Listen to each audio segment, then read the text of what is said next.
Hey guys, Shadowz here, welcome back to another Gears of War 4 video. Today we are going to be looking at the two new maps announced by the Coalition Studio for Gears 4, being Speyer and Glory.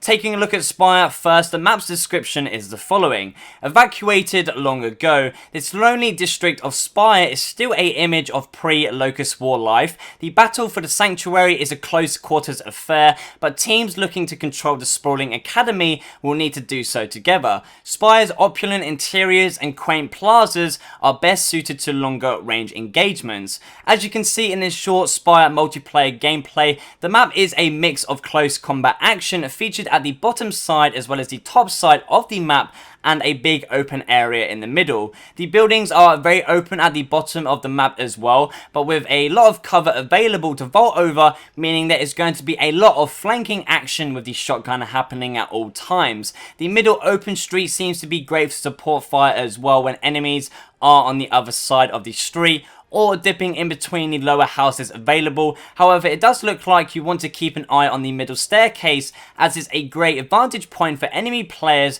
to get a high advantage over you, especially if they are using assault rifles like the Lancer, Retro Lancer or Hammerburst available. Within the academy looking area at the top side, there is also for the first time in a Gears 4 multiplayer map the Salvo rocket launcher heavy weapon available, which is the DB launcher used by the Guardians within the campaign and horde mode.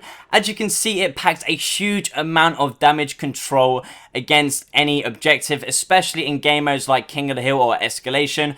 It's going to be very interesting to see how this weapon does play out in multiplayer, being the first time that it's available. The longshot sniper rifle will of course be very effective on this map as well, with the open area in the middle where a lot of players will get caught slipping as they are exposed out of cover unless they take advantage of the few blocks and cars available. Personally, I really like the look of Speyer with a good mixture of areas available, with a focus on both close combat and long range engagements, being a map that hasn't been destroyed or touched by either the Locust, Lambent or even Swarm enemies. I get a really good ancient vibe from this map that makes it stand out from a lot of others available. Next up we have Glory, which is similar to Speyer but very different at the same time. The map's description is the following.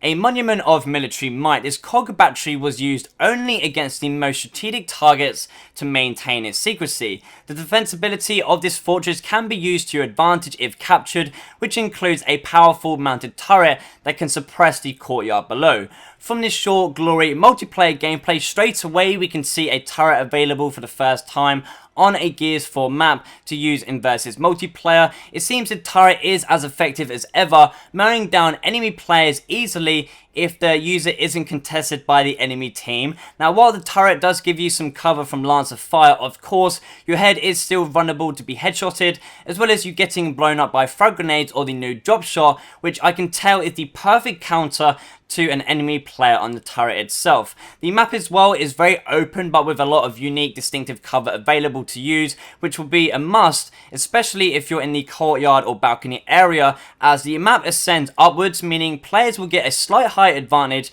to make use of against enemy players below them. The top part of the map does feature some closer combat scenarios with small like spaces and a corridor, which will be great to get control of, as you'll be able to flank the other side of the map, getting top control, somebody jumping on the turret and everybody crossing enemy players down below them. Personally, I also like the look of Glory as well, very similar to Speyer when it comes to top control focus with a high advantage, as well as a mix of close combat and open spaces. However, featuring a turret on the map, Glory itself is going to be a huge part of this map that will really change the pace of any match on any game mode.